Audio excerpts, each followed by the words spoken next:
বিতর্ক। দিলীপ ঘোষ আজকে বললেন যাদের এসআইআর এ নাম বাদ পড়েছে তারা দেশদ্রোহী। দিলীপ ঘোষ আজকে প্রচারে গিয়েছিলেন, সেই প্রচারে গিয়ে এই রকম বলায় প্রদীপ সরকার তার যে বিপক্ষের প্রার্থী তিনি আক্রমণ করলেন দিলীপ ঘোষকে।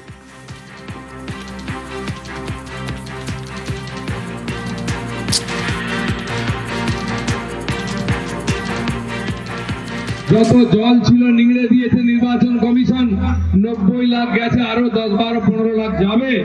এই যে দেশদ্রোহী দেশবিরোধীদের বিদায় হয়েছে, উন্নয়নের ঢেউ সেটা এবারে পশ্চিমবাংলায় লাগবে। যত জল ছিল নিংড়ে দিয়েছে নির্বাচন কমিশন, 90 লাখ গেছে, আরো 10-12-15 লাখ যাবে। এই যে দেশদ্রোহী দেশবিরোধীদের বিদায় হয়েছে, উন্নয়নের ঢেউ সেটা এবারে পশ্চিমবাংলায় লাগবে। পাল্টা আক্রমণ তৃণমূল প্রার্থী প্রদীপ সরকারের।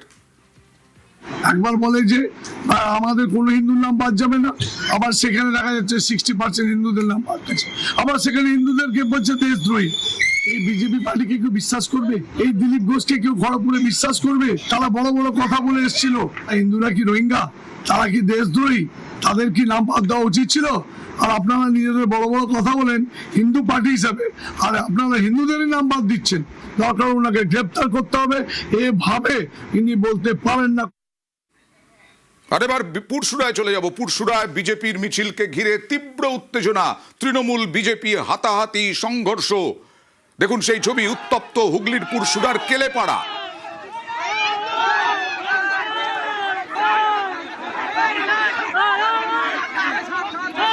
বিজেপির মিছিল থেকে গালিগালাজের অভিযোগ, তৃণমূলের উপপ্রধানের বাড়ির সামনে গালিগালাজের অভিযোগ, প্রতিবাদ করায় লাঠি রড দিয়ে হামলার অভিযোগ পাল্টা তৃণমূলের বিরুদ্ধে।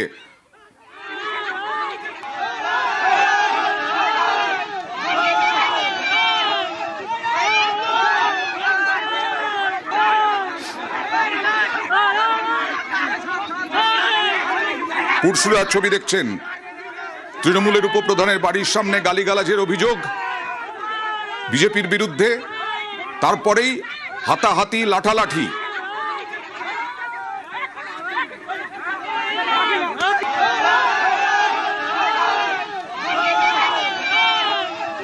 বিজেপির প্রচার মিছিল যাচ্ছিল তৃণমূলের উপপ্রধানের বাড়ির সামনে দিয়ে, সেই সময় বিজেপির মিছিল থেকে উস্কানিমূলক মন্তব্যের অভিযোগ, তারপরে এই রকম পরিস্থিতি।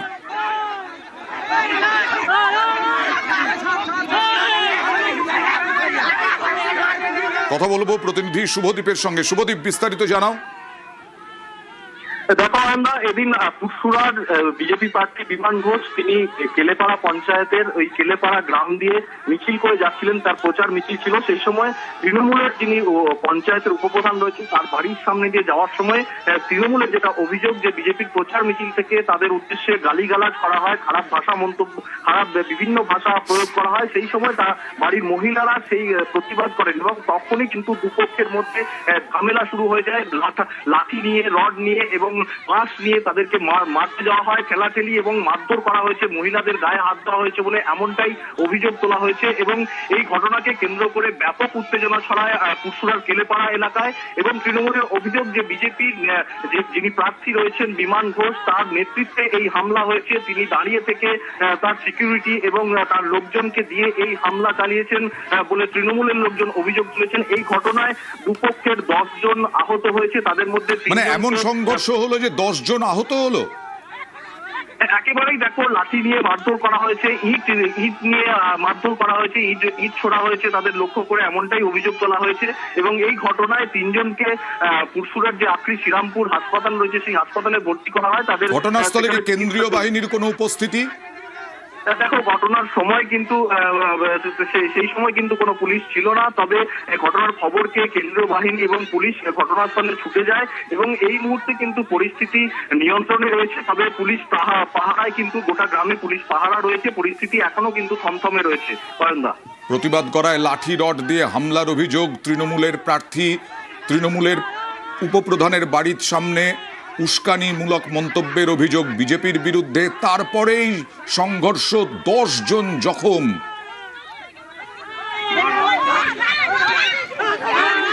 উত্তপ্ত হুগলির পুরসুরার কেলেপাড়া।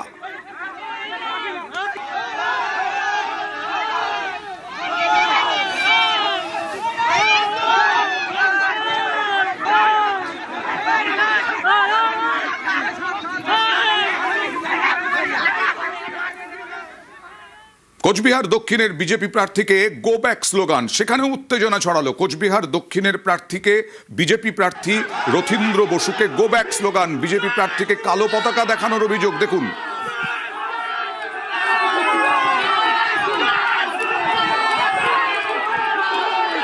তৃণমূলের বিরুদ্ধে অভিযোগ বিজেপির। এটা হচ্ছে কোচবিহার একের চিলকিরহাট মোরাঙ্গাবাড়ির ঘটনা।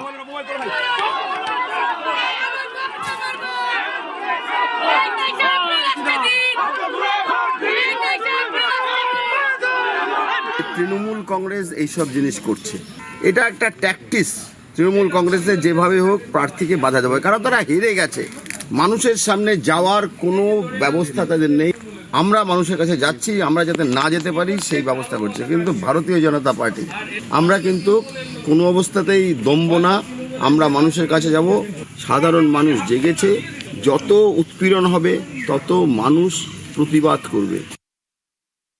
যে বিজেপির প্রার্থী ছিল নিখিল রঞ্জন, 5 বছরে গ্রামের লোক কেউ দেখতে পারে নাই। সেই হিসাবে আজকে রথীন্দ্রনাথ আজকে মনে করো সব সময় কিছু বাহিনী অনেকগুলো গাড়ি নিয়ে ঘুরে বেড়াচ্ছে। এটা কোন নিয়মে বেরোচ্ছে তার কাছে কি জানি না। কেন্দ্র সরকার তাকে কি অথরিটি দিয়েছে, এবারে এরা লড়াই করতে পারবে না।